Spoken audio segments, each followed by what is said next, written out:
Hi, everyone. Welcome to the show. This is the first episode in the new Summit series. We will be focusing on Mount Rainier, and we'll be talking with a Rainier expert from RMI Expeditions, Mike Haugen. Mike, welcome to the show. Thanks for having me on, Lauren. Yeah, of course. So before we get into your climbing background and what got you guiding and climbing some of the most fantastic peaks around the world, I want to tell the listeners a little bit about your climbing resume. Now, Mike has 139 summits of Mount Rainier, 14 expeditions on Denali, 2 summits of Everest, Lobuche Peak, Island Peak, Mount Vincent, Aconcagua, Mount Hood, and other peaks in the North Cascades, Ecuador volcanoes, Pico de Orizaba, one-day climb of Mount Olympus, and he has summited all 50 state high points in 45 days.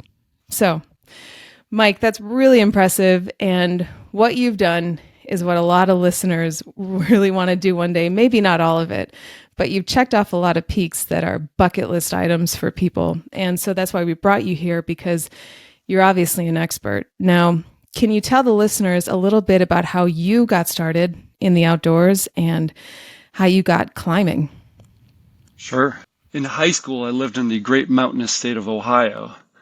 And for Christmas, my mom got me a rock climbing class, a lesson, and a harness. And it turns out the instructor for the class was a guy named Andy Politz, who's a pretty famous mountain climber. And he worked for RMI and had been on several Mount Everest expeditions. And he took myself and my best friend under his wing, and we ended up being mentored by him. And so we started out just rock climbing in, pretty low areas in Ohio and West Virginia and Kentucky, super good rock climbing around there. And we honed our skills and ended up working with Andy on a replica of the Santa Maria. And so we did all the rigging on this old wooden sailboat. So it got us really involved in rope skills and rigging skills. And so when I was 19, my buddy Casey and I ended up going down to South America and climbing and just getting a little bit more skills under our belt. And then I ended up going to Ohio State and doing undergrad and grad school. And during that time, my buddy Casey went out and was working for RMI. And when I finished grad school, I said, you got to come out and do this Mount Rainier thing. And so simultaneously, I went out and got a job with RMI and worked a summer. And then I started teaching, and been super lucky to be able to do both for about 22 years now. And so I've just made a lifestyle of guiding during the summers, teaching during the school year. And then I've been very lucky to have schools that have allowed me to do some of the bigger expeditions, like the Antarctica stuff and the Himalayan, Mount Everest stuff. So I've lived a very lucky life. Yeah, you have. And so you're a science teacher in Colorado, is that correct? Yeah. Yep. I teach chemistry and physics. Okay, so you're actually not the first science teacher I've had on the podcast. There are a handful of teachers that are highpointers, I found out, and they do take advantage of the summers to get out and drive around the country and reach high points. So that's really cool that your school district allows you to take that time off to do those adventures, and then also you obviously have your summers to guide. Yeah.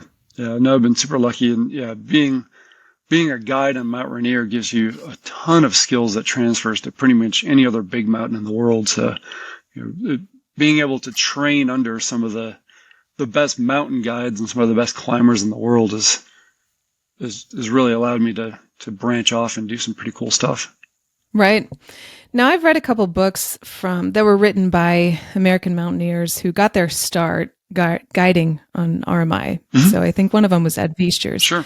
He wrote a book called No Shortcuts to the Top. Yeah. And in that book, he talks about kind of like his audition to be an RMI guide. And he said it was pretty tough. What was yours like? It was pretty brutal. The system has changed a little bit since then. But yeah, when I did, I think there was like 80 people that tried out and 6 of us got hired. And it was 3 days of pretty intense tryouts. And so, it was sort of an interview process where we came in and they had us in groups and were asking us questions, and people were introducing each other and telling stories. And then when we actually went up onto Rainier, we started out at Paradise, which is 5,400 feet. And we had to run to Panorama Point, which, if it's trails, it's not a brutal run, but it was early May, I think. And so it was, knee deep snow. And so it was pretty much a race. And I just remember Lou Whitaker, who was one of the founders of RMI and, pretty beastly guy, said, you don't have to be first up there, but you can't be last. And everybody just kind of was bright-eyed, and he said, go! And everybody's trying to pass each other. And I just remember getting up to Panorama Point and, watching, write my name down, and then saw a bunch of other people come in, and then I just saw them draw a line on the page.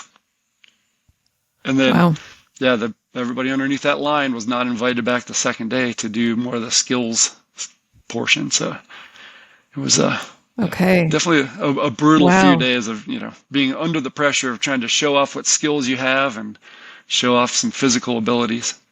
Right. Because as a guide, I would imagine people look at you when everything goes wrong, and you're expected to know the most out of everyone there and how to get everyone out of a situation that they didn't expect to be in, maybe. Yeah, especially in Mount Rainier, it's such a training process, and you're constantly learning. I mean, as a very young guide, I was learning from the older guides and, getting in a lot of situations and seeing a lot of situations. We were involved in a lot of rescues for, a lot of the independent climbers getting into trouble. So you get a lot of exposure to rescue skills and seeing what went wrong, and so what not to do in the mountains. And then, as you become older, you really want to make sure that you're also listening too and learning from the younger guides, because the skill sets are changing from different guiding organizations, and people bring a bunch of different skill sets in, and so you want to constantly be learning and honing your skills as well. Wow. So where did you get some of the skills that you were tested on during your RMI tryout? I was lucky to be able to climb so much before I tried out as a guide, and then I was also very lucky to have friends that were guides within RMI, and so training with them and just them showing me, here's sort of what's expected guide skills versus independent climber skills. And I think some of the skills that you read in some of the old books, the Freedom of the Hills is like the Bible for mountaineering, and then some of those skills are amazing. When you start to guide, it's just a little bit different skill set than you would get out of some of those books. And so really just trying stuff on and learning from other people. Okay. Now, as I mentioned, when I went through your climbing resume, you have done all 50 state high points, and you did it in 45 days. Yeah. So can you tell the listeners the cause that you did that for, and a little bit of, I'm interested in the logistics of it, because I was an Army logistics officer during my time in, and whenever I hear about a challenge like this, I always think about the crew and like what they had to do. And obviously there's a lot of physical training involved, and you're the one doing all the climbing and the hiking in and the hiking out, but there's a whole team behind you making that all possible. Can you tell us a little bit about that? Yeah, I mean, kind of starting from the beginning in 2000s. Well, before that, I was working for the Coleman Company, like the camping company. And they found me through, I was working for International Mountain Guides at the time, and it's mountainguides.com, and they did a search. They wanted a spokesperson for this Exponent product line. It was a real high-end product line that they were developing. And so they just Googled mountain guides, and my picture showed up on a website, and they liked the fact that it was a teacher and a guide. And so they invited me to be on their team and be a spokesperson for them. And so I just kind of laid it out there. I was like, hey, why don't you send me to Mount Everest, and I can do some product testing for you. And so between being sponsored by Coleman and then doing some guiding to offset some of the costs, I was able to go to Mount Everest in 2007. Wow. And so Coleman had this whole, it was before social media, but the podcasts are around. So we did essentially a blog from the mountain to showcase their products in the mountain. But really the whole cause was to get kids active and to get outside. And so we had about 50,000 kids following us at one point. And, the whole thing was trying to promote being active, get outside and kind of explore your surroundings. And so that was so successful for Everest. And we were lucky enough to summit and bring even more attention to the whole thing. And we got down and they asked us what was next. And we had a couple ideas. One of them was the terrible twos. It was going to be trying to do the second highest high point on every continent, which is pretty brutal because it's like K2 and, a lot Me of the more too. obscure peaks. And we had that. And then the other idea we had was to do Shackleton's route and do some first ascents on some of the Shackleton stuff. And so, Wow. we had Oh, cool. pretty high expectations for what we wanted to do. And then in 2008 was when it was going to happen, right as we were actually going to sign our name to this really nice sailboat that was going to sail us around Antarctica, the economy tanked. And so Yep. Coleman said, why don't you do something a little closer to home? And they said, why don't you do the high points of all the 50 states? And we said, it's not really what we do necessarily. And then we went, well, why don't we do it for time? And, it was probably the best decision. Just, just seeing what we were able to see and experiencing the country in that way that was special. It really was a really cool opportunity. So, we were lucky enough to be sponsored, and, Toyota gave us a Highlander hybrid to drive around, and Coleman, give us the rest of the budget to do it. And so we were super lucky to be able to do it. Wow. Wow, that's fantastic. And I think every guest I've had, when I ask about their favorite part of high pointing, they say that it's the parts of the country that high pointing has taken them that they would never have seen before. Yeah, you see so much of the country, and doing it the way we did it, I wouldn't suggest, because you really, we had a tremendous experience. We got to meet a bunch of people, and we had people, because we were doing it for Coleman and people knew about it, we had people actually meeting us at trailheads to do the hikes with us in a lot of the mountains and a lot of the high points. So it was super fun to meet people. We met, some of the landowners. Like I remember Mount Sunflower. We ended up meeting the owners of that property. They gave us the whole backstory of the property. And we had a real small team with us, and all of us were just blown away by the people we met and, some of the obscure spots in the country you never would see unless you're doing the high pointing. We met in Rhode Island. There was the woman who was sort of the self-appointed keeper of the high point, and she came out and met us, and she was amazing. So after seeing all 50, which ones are your favorite? Oh, there's a special place in my heart for Denali and for Rainier. I just love those two mountains to death. They're sort of my home mountains, but I'm trying to think of some of the, Mount Katahdin is awesome. Mm-hmm. Getting back into Gannett Peak and Granite Peak, and I don't know, just even like the Mount Sunflowers, where you're just, it's just a different experience of being out on the plains and just seeing the sunsets there are just spectacular. Well, you'd asked me about the team of people, so I ended up climbing it with a friend. Originally, Casey, the guy I had summited Everest with the year before, was going to do it, and then his scheduling got messed up because he actually was going to Everest a second time the next year. So I ended up climbing it with a good friend of mine, Zach Price. And so it was he and I that were the main high pointers. We were going to do it all together.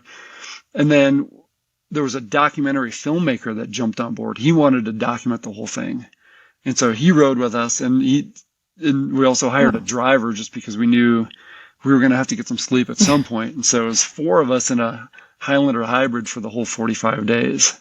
And it was a cool team. It was super fun just to drive around, and we got along pretty well considering we were cooped up in a car and, just running from high point to high point.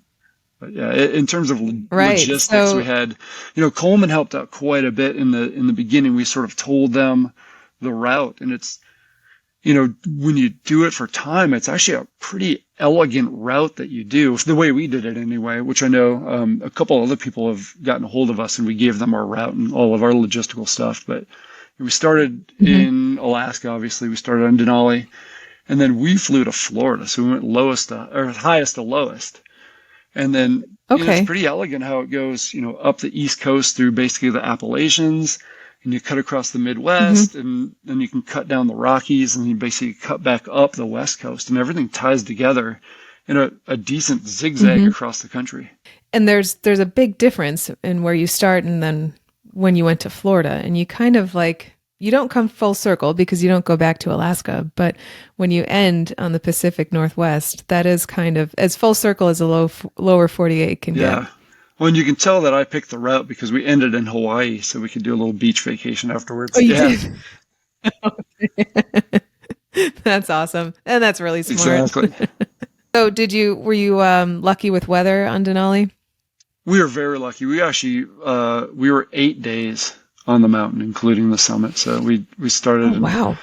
yeah, we pushed it pretty hard to get up to 14, and then spent a couple days acclimatizing at 14. And yeah, we were pretty lucky. So we didn't hit any major storm systems. We maybe had one weather day where we weren't climbing, and then yeah, we were able to tag the top and get out of there. I think we summited, and I think we flew off the next morning or something. That's Yeah, amazing. we were Wow. very lucky. Did you ski down any of the peaks? I know that would speed things up. Yeah, we skied down from 14,000 feet on Denali. Wow. And I don't want to just skip over the fact that you've summited Everest not once but twice. Now, the first time you said you did it with the Coleman sponsorship. Now, was that before there were these massive crowds there? You said that was in 2007. Everything we read about the Himalayas now is like, oh, it's crowded and there's trash and there's too many people. What was it like in 2007? Yeah, in 2007, there was definitely crowds of people. I mean, I think since Into Thin Air and the book came out, Of course. there's quite a bit. And Yeah.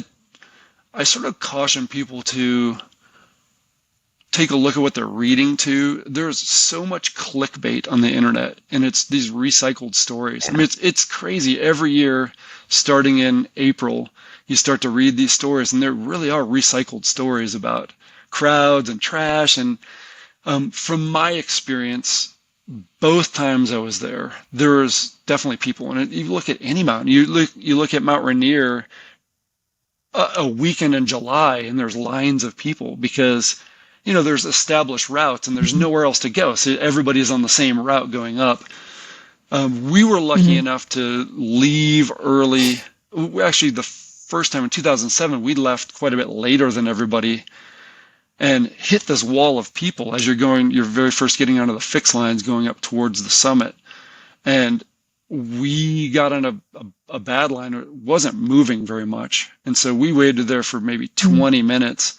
So this is ridiculous. And so the part where you're there's no real fall danger in terms of you're not going to fall 10,000 feet on either side like you would on the summit ridge. It's just kind of a long snow slope up in that area.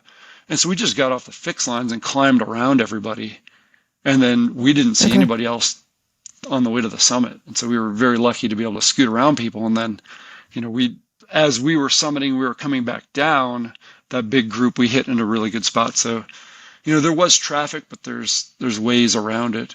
And then in the last time I was there was 2017, so 10 years after that, there was quite a few people, and it doesn't feel crowded in the camps necessarily because people are spread out enough in base camp and camp 2. And it depends on the time of day you climb too. You can start early before everybody else, and it doesn't feel crowded.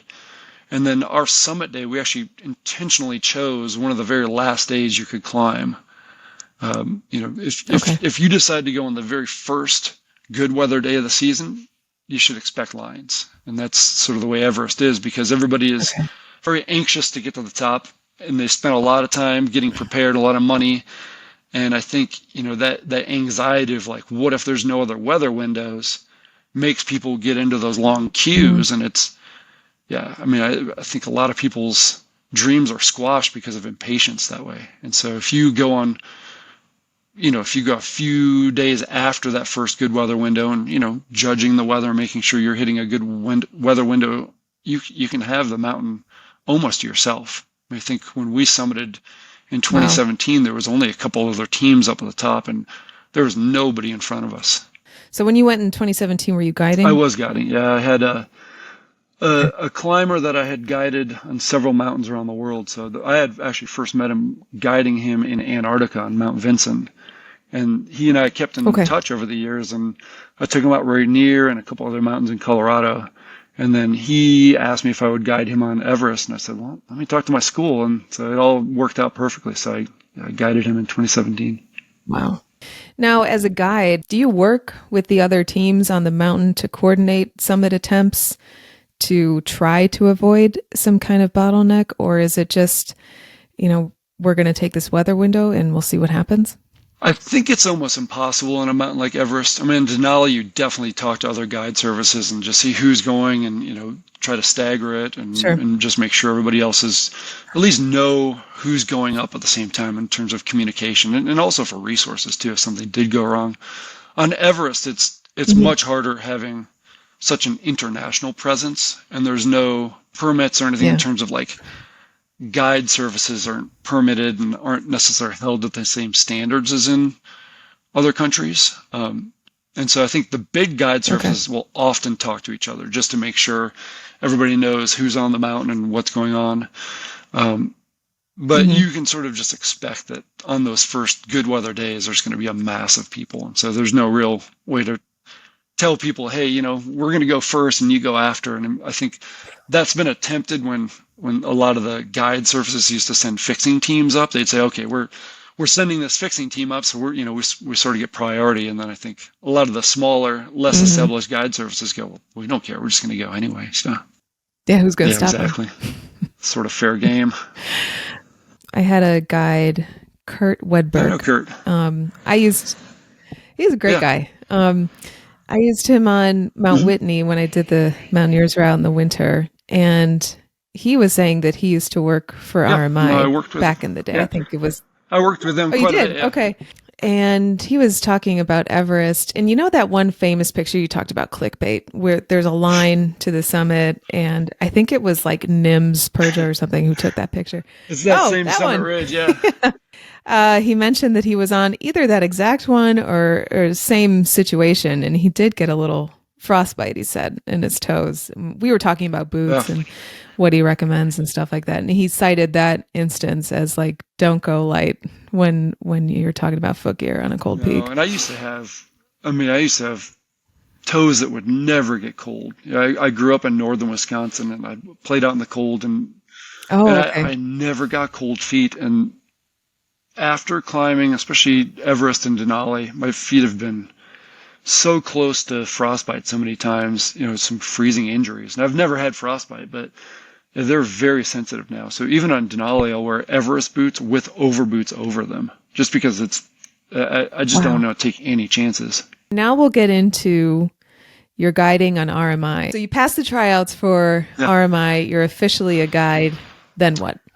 They put you to work.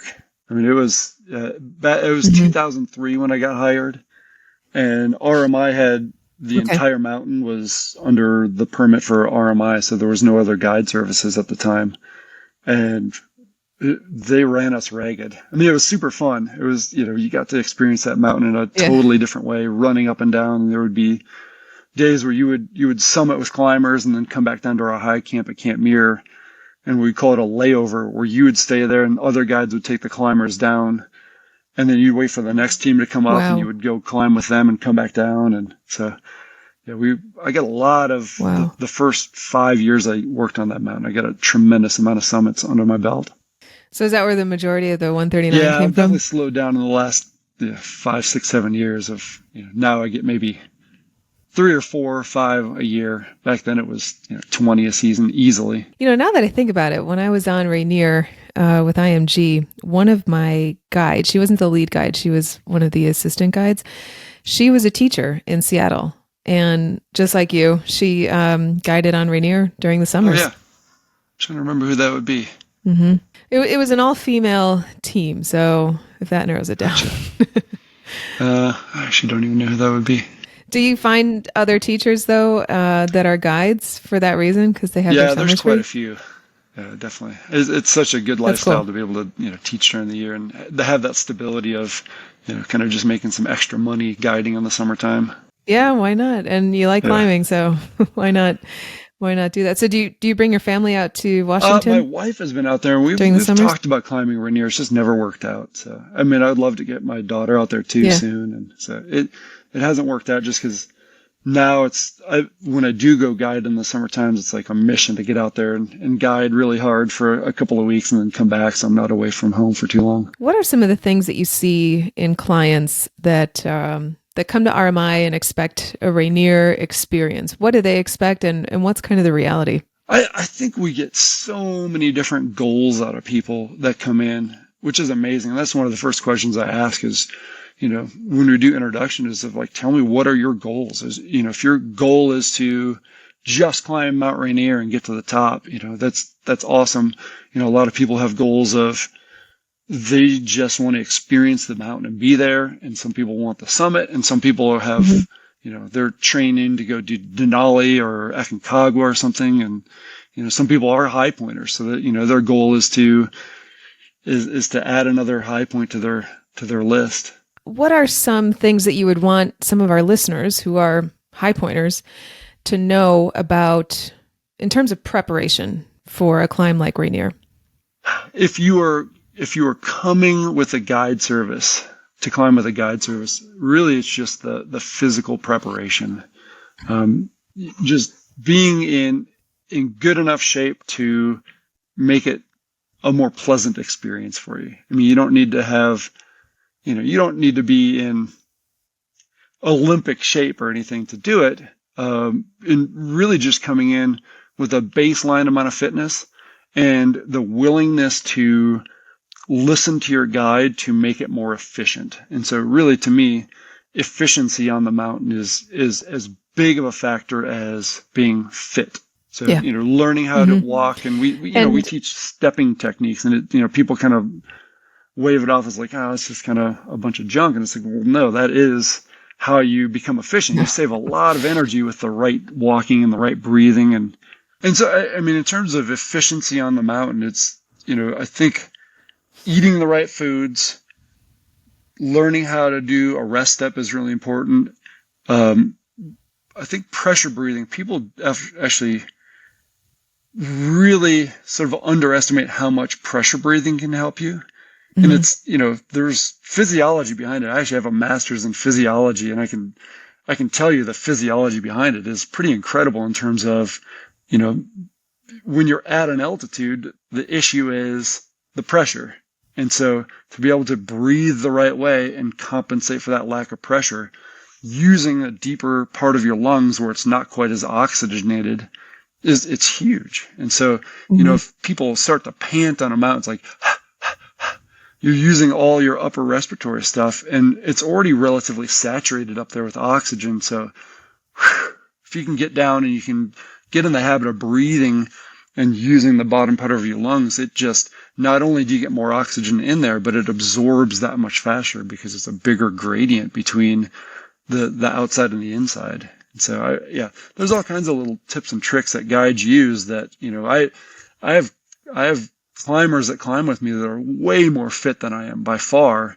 And I do pretty well because I'm being efficient. I'm using what I have and really trying to stretch it to the max. Yeah. It's interesting to hear the science behind it. Now, I learned about pressure breathing on Whitney from a guide who is actually another RMI guide named Hannah. Yeah. And I don't know her last name. Hannah Smith. Okay. Yeah. And it works so quickly. Like, I remember feeling kind of nauseous, and I know it's only Whitney, but I don't know what my deal was. But I started doing that, and like within a couple minutes, I just felt better. And it's amazing how quickly that works if you do it correctly, I guess. Yeah. We carry pulse oximeters. Even on Rainier, we carry pulse oximeters, and the bigger peaks like Everest and Denali. And in Everest, your oxygen saturation will be down in the low 80s, which is, if you walked into a hospital with that low of a saturation, they'd have you on oxygen, they'd be freaking out, and you just kind of live with that saturation up that high. Okay. And really, the only way you can get your saturation up at that point is pressure breathing. If you just sit and breathe, or you start panting, it really will stay pretty stable in the 80s. And if you pressure breathe, you can watch it rise. It's pretty incredible. Wow. I didn't know that. That's fascinating. So another, I guess you can tell me if this is what you would recommend to a client or not, but I know it worked for me as a client, is that I mentally prepared myself that the weather might not be in my favor and we might get turned around and this might not work out. That is all a possibility. Oh, absolutely. I mean, guiding on Rainier especially, the weather comes in very quickly off the ocean, Mm-hmm. and being with a guide service really helps to know there's some conditions people thought, oh, there's no way we're going to go summit this. I'm like, we're going to at least try, and we'll make it to the summit back down and feel very safe about it. Okay. We keep a very big safety window open. So, we're watching the conditions. We have the ability to call weather services and, talk to other people at certain parts of the mountain and see what we're seeing. And so, I think that's one of the benefits of going with the guide service too, is we're experts at reading that weather and knowing, if there's a lenticular cloud over the top of the mountain, that doesn't necessarily mean it's going to be terrible. I mean, chances are it's going to be horrible and you'll turn around, but not necessarily. And so you can push up and stuff that, many people would turn around in. We have, GPS tracks all the time. And, so there's a lot of times people are pleasantly surprised that we're going up in conditions that they may not climb on their own. And then there's other times that we're going, but there's no way we're climbing in that. And, have to explain to people that here's what that weather pattern means. And we're not going to go climbing that. That's way too risky. That's way too narrow of a safety window for us. And so I think for people, especially if you're in the high point mode of just the experience, right? And that's what high pointing is getting those experiences. It's a bummer to not get that high point of Mount Rainier or Mount Hood or any of the other high points. But it's you have to be in it for the experience too of, getting up as high as you can and experiencing it. And experiencing getting weathered off is a valuable experience. It's a learning experience in and of itself. From my experience going off that book quote, the most successful people I have seen on big mountain expeditions are people that can relax, that enjoy being in a tent and just existing.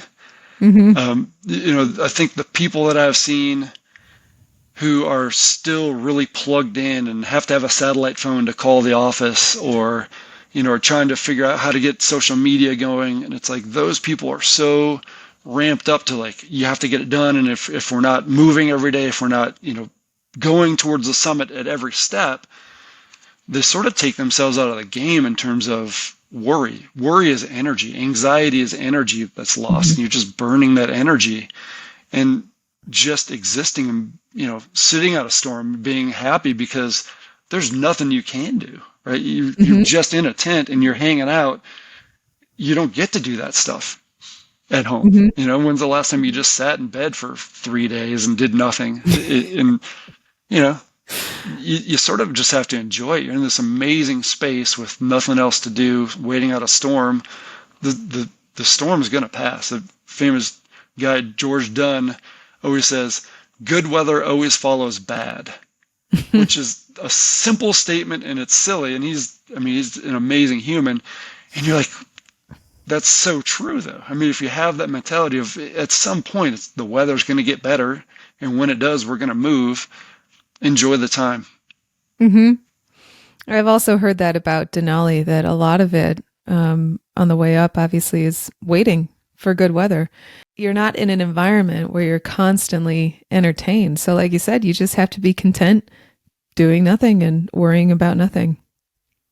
Yeah. Well, and I would say on Denali, if you're bored in a storm, it's a good thing. It means that the storm isn't that big where you're getting out of the tent every half hour to shovel. And we had a storm a few years ago we got caught in. It was, the guides were doing half-hour rotations of getting out and shoveling the tents, and all of our climbers were on hour rotations, and it went to like 45-minute rotations of if we didn't send somebody from each tent to get out and shovel, we would have been buried. I mean, easily buried by the snow. And so, yeah, if you're bored in a tent during a storm, it's actually a pretty good thing. Count yourself pretty lucky because it's not a huge storm.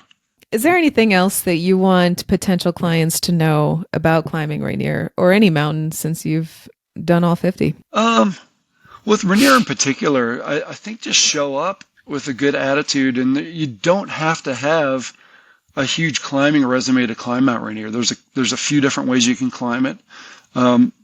People definitely shoot for like July months because the weather does stabilize in July, but the climbing is really good in May and June as well. I'm quite fond of early June climbing. Your Okay. chances of summiting goes way down just because of the snowpack, and there's way more storms that are going to drop snow. But there's summit climbs that are regular summit climbs where you show up and we train you, and we'll go out for a day on the mountain to just learn how to walk and breathe and use ropes. And then we go up for the summit in a 2-day push. And then we also have expedition seminars where you can spend the whole week on the mountain with us. And, we're 4 days in a tent, and we still go for the summit, but you're learning crevasse rescue skills. And to me, that's one of the best ways to do it. And we require that of climbers that come and climb Denali with us. It's a Denali prep seminar. You can do any of our seminars, but just learning those skills, if you're going to spend time in the mountain and just experience the mountain in a different way, in a different route, is really cool. Yeah. What's your favorite route on Rainier? I am quite fond of, in terms of guided routes, I like to guide the Couts route. Okay. It's off the beaten track, and it's a ice climb. Generally, there's a couple pitch ice climb in the middle of the route, and yeah, it's just a really different way to see the mountain. Yeah. I want to get back on there and do some different routes. I did the DC route. I was surprised at how rocky it was. I did it on August 4th. It was the day that I summited. And it was 2021. And it was pretty hot that year, I was told. They actually had to kind of close the season a little early. Yeah, that was a big year there was the big heat dome early, and it melted a lot of the mountain. There was a lot more rockfall than normal. The crevasses were a mess. Yeah. Well, I had nothing to compare it to. It was the first crevasse I've ever seen in my life, but I was just like, wow, this is pretty incredible. But that when we slept at the Ingraham Flats, just that constant fall of the bowling alley, of the scree and the rock, and occasionally there were big falls that would wake you up. But then we would hear some like avalanches too that would like fall into a crevasse. And I was like, I have never seen anything like that in my life. And I was so shocked at the sound that it made. I didn't expect it to crack like thunder and then be loud the whole time. But it was really incredible. Just the sounds that mountain makes. It'll humble you. I mean, in terms of the objective hazard, we talk about that on Denali quite a bit. In some ways, Denali is a much safer mountain than Mount Rainier. From an objective hazard standpoint, not to scare anybody off of it. It's, Denali is quite high, and you're dealing with a lot of altitude issues, and there's, fall hazards here and there. Rainier has crevasses like Denali does. I mean, not quite as big as in some areas, but, there's tons of crevasses on Rainier. There's a lot of icefall and rockfall, especially where you're talking about above the Ingraham Flats. There's, we call it the bowling alley where the rocks come through, and we call it the ice box where the ice actually drops right next to it. And it's a very dynamic mountain in terms of the movement of the glaciers, and, there's a lot of thermal activity too. So, there's rockfall off of certain parts that we're seeing now that traditionally we didn't see, 15, 20 years ago. We didn't see quite as much rockfall in certain areas. So that mountain is changing all the time. Wow. When I was out there on our summit day, we were coming down, and we were going right behind the RMI team, and there was an independent climber who got stuck. And so my guide, along with another RMI guide, kind of worked together to call a ranger, and they came out and got him and everything. But I remember our guides telling him on the way up, hey, your crampons aren't on correctly, and this looks weird with your equipment, and are you sure you want to go that route? And he was just like, no, I got this. I'm good. Have you ever been in a situation where you've had to rescue a climber who was not guided? Yes, several. Multiple handfuls of times where we've had to be on rescues. And, sometimes people are doing everything right. They really are. And, it was just bad luck. And, you see a lot of independent climbers that are really good climbers are well prepared and just, get hit by a rock, and it could happen to any of us.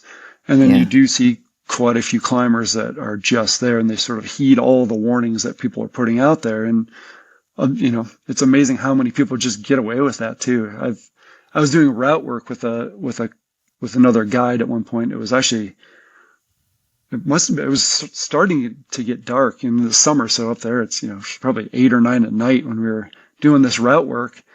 And this guy came strolling through in shorts and a t-shirt and just a super light pack on. He did have super light hiking boots with crampons on, but, we were saying this route is not in the best shape right now. And we're trying to sort of convince him to turn around, and he just kept going. It's like, people make their own choices on those, but just looking at him being out there by himself, going into the dark and heavily crevassed territory, it's just like, oh man, that's out of my comfort zone. I think people get a lot of confidence from maybe like the clickbait that they read or the YouTube channels that they watch of people making these videos that are super sensational in these like wild and beautiful places. And there's no sense of, preparation that the creators of that content give the viewers of like, hey, this is where I am, but this is also what it takes.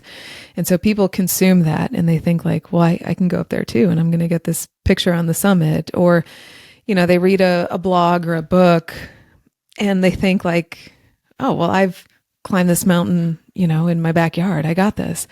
But you really don't know what you're getting into until it might be a little too late. Yeah.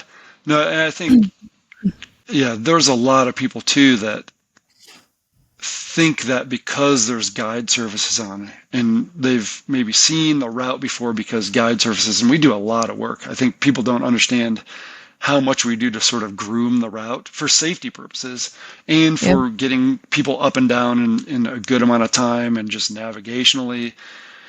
So people just assume because the guide services are there that everything's safe. All we need to do is climb when the guide services are there and everything is safe. And it's like, well, you're still on your own. It's still a big mountain. And so we used to have I feel like in the last 20 years, it's changed. People used to hate RMI, used to hate the guide services because we did have so many people on the mountain. And, I think a lot of the old school guides were not necessarily the kindest humans to independent climbers either. So there was a reason why there was a lot of hatred, and the guides and the rangers would have like hatred towards each other, and all that is pretty much changed. I mean, we get a lot of really good compliments now, and thank you, because I think people realize we've done a pretty good job of trying to minimize our footprint on the mountain and minimize our group just in terms of just the eyesore of that many people climbing at the same time. And we've actually trained each other to really learn how to interact with independent climbers as well and not be abrasive or aggressive towards independent climbers, and really just try to aid their experience as well. And so I think it's paid off, especially in the last 10 years in terms of like our positive interactions with people on the mountain, and, a lot of so many good independent climbers we meet and have fun talking to along the way. Yeah. So you guys do the trail maintenance then to the summit. You tie in the ladders over the crevasses and everything. Yeah. So we split it between RMI and AAI and IMG. We do it on a daily, as we're going through, we do it daily as we go through and have the time to do it. And then we also send parties up to do work on the mountain. So our offices coordinate that with each other of who's going to send teams up and who's going to do some of the work. We do have a team mentality. It's really, I emphasize that from day one is like, if you are just here to summit and you don't want to be a part of a team, you're in the wrong place, because you have to work as a team. We're a climbing team, and, everybody's success depends on everybody else in the group doing what they need to do. And that doesn't mean that everybody in the group is going to summit. And we have safe ways of turning people around. People all the time hit a place where they're uncomfortable on the climb and they have to turn around. We get them safely back to camp. But, one person pushing harder than they should or having a really bad attitude can really ruin it for everybody on the climb in terms of, and we have to watch people pretty carefully. It's very rare that I have to tell somebody to turn around because you can tell they're just not fit enough or they've gone past the point where it's unsafe to keep climbing. I mean, the old Oh, wow. kind of Okay. cliche adage is, you get to the top and you're only halfway done, right? You still have to go Yeah. all the way down. And people underestimate how hard it is to go down the mountain. It takes just as much energy or sometimes even more energy when it gets a little bit sloppy conditions in the warm weather. It takes more energy to go downhill than it does uphill, and people don't realize that. And so, you really, Hmm. if half of your energy is gone by the time you get to the top, then you're in big trouble because it's going to take you, more energy than you have, and it puts everybody in a pretty dangerous situation on the way down. And I had a similar experience when I climbed with IMG in that everybody worked very well as a team. So day one, we all met each other, gave a little short bio, why we're here, that kind of thing. And the whole way throughout the entire 3 days or 4 days, it was just nonstop support, even from the people that didn't make it to the summit. So there were some people on summit day that had to be turned around. They either weren't keeping up with the time, and the guides are assessing you throughout the first 2 days that we were up there, kind of learning skills and things like that. And they put us, fastest to maybe slowest. I don't know what the technique is, but that's what I gathered. And there were people that just felt sick or didn't keep up with the time and they had to be turned around. So they went back to Camp Muir with a guide. And those of us that summited, when we came back down to Camp Muir, they congratulated us. They were so happy for us. And there were no hard feelings at all. They weren't, of course it's unfortunate that you don't get to, but they were just so supportive. And I'm like, wow, this is just a really great group of people. I was coming from the Army at the time, and I was in a infantry combat team as a logistics officer. And so I was heavily outnumbered in terms of gender. So it was very healthy for me to go with a women's climb. And I know that that's a thing now that a lot of guide services are offering. And I can fully understand that. In terms of the culture of climbing has changed quite a bit since I started. And it was really, there was definitely some female guides when I first started, but there weren't many. And it was heavily male clients that we had.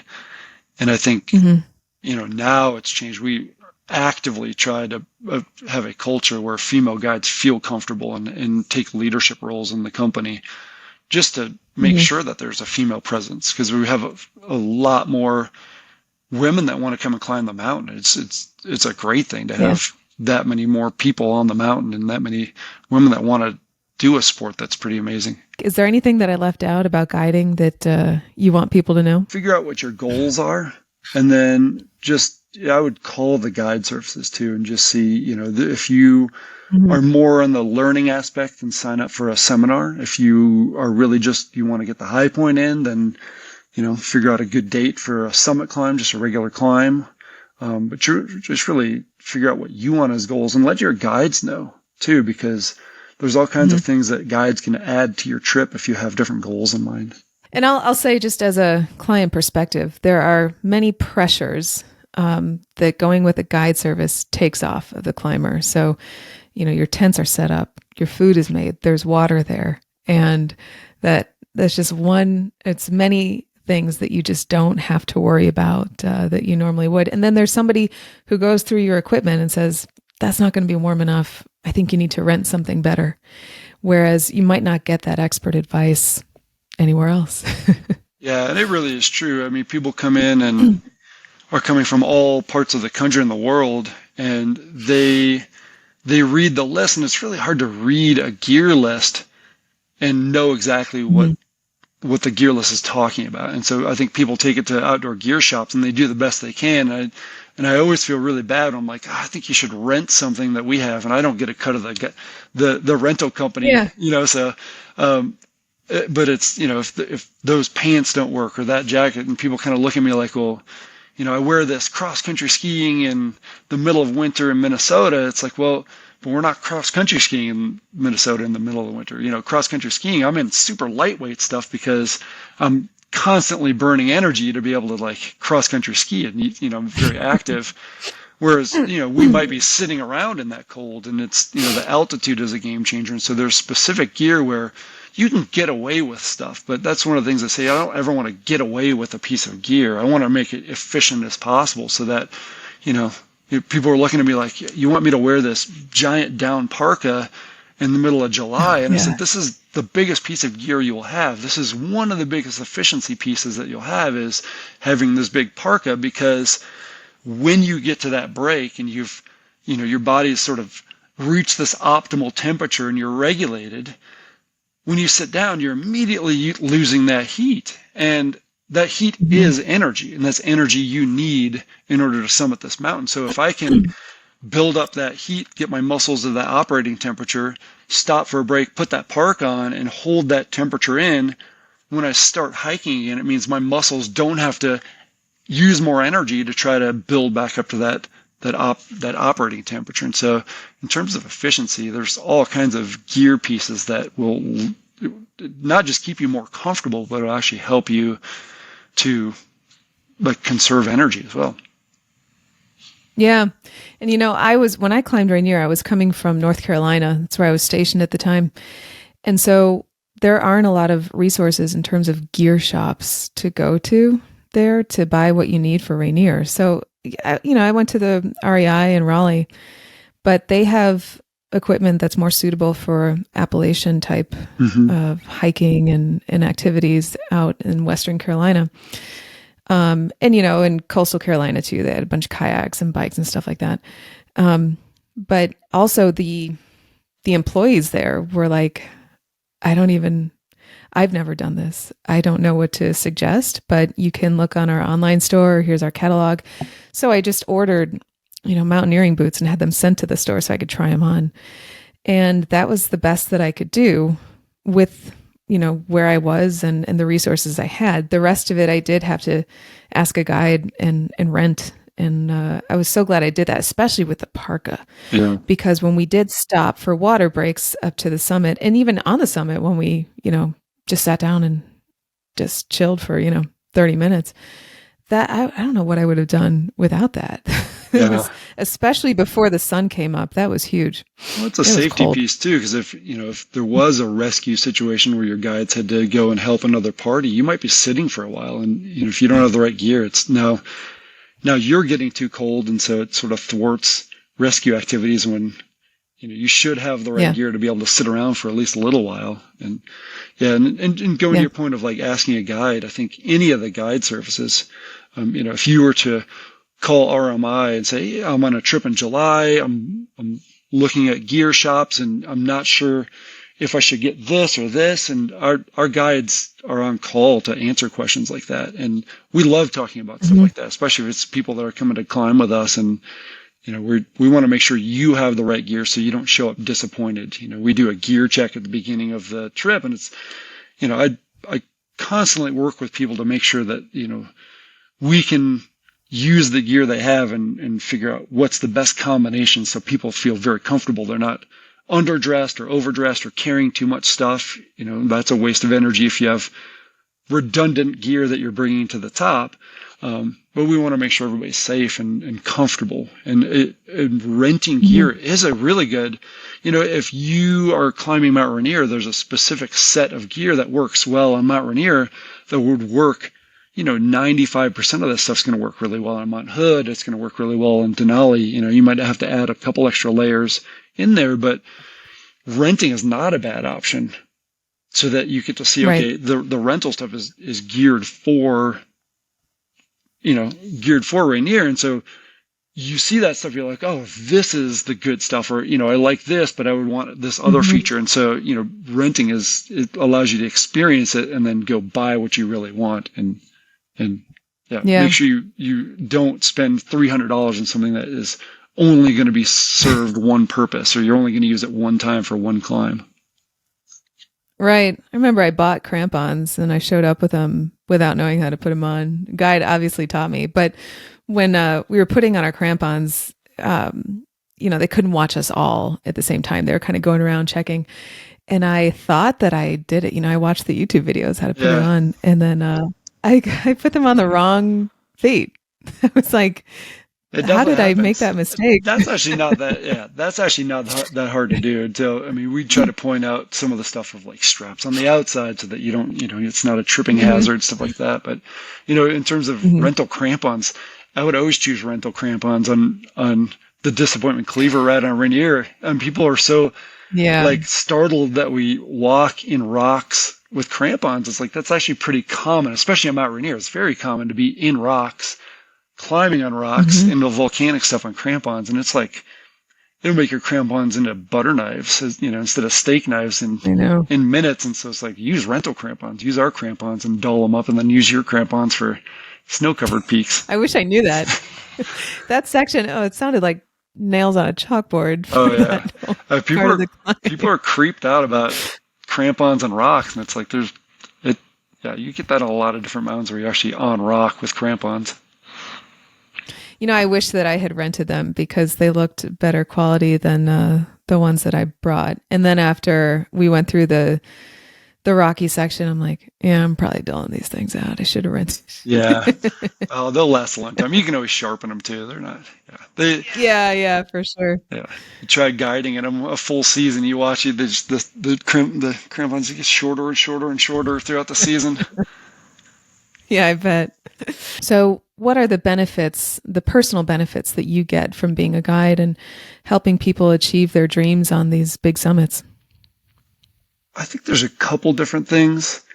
Being an educator, I love experiencing mountains through other people, just watching their awe. I mean, Hmm. you're in this spectacular place that I really never get sick of the mountains that I guide. They're just so beautiful, but watching other people's reactions is just priceless. And I think helping Hmm. other people achieve their goals and, being a part of some pretty amazing goals that people set for themselves is an honor to me. It's allowed Hmm. me to reach some of my goals as well in terms of, being able to guide in places where I would never be able to afford to go climb Mount Everest or go take a huge trip to Antarctica. And so it's allowed me access to some mountains by guiding that I probably never would be able to go to just on my own. Now, getting back to high pointing, how has high pointing and just a life in the outdoors enriched your life? I mean, in terms of high pointing, I didn't even really know about high pointing until we started to do it. And, I think about, I have a 2-year-old daughter, and I mean, I think that at some point I will absolutely get her into it as well. I think just the experience from a family standpoint and being able to see the country and just to get into areas that you would never just plan a trip to necessarily. I think Yeah. it's just, we have such a spectacular array of national parks and state parks and private lands. And I think just being able to experience our amazing country in that way is huge.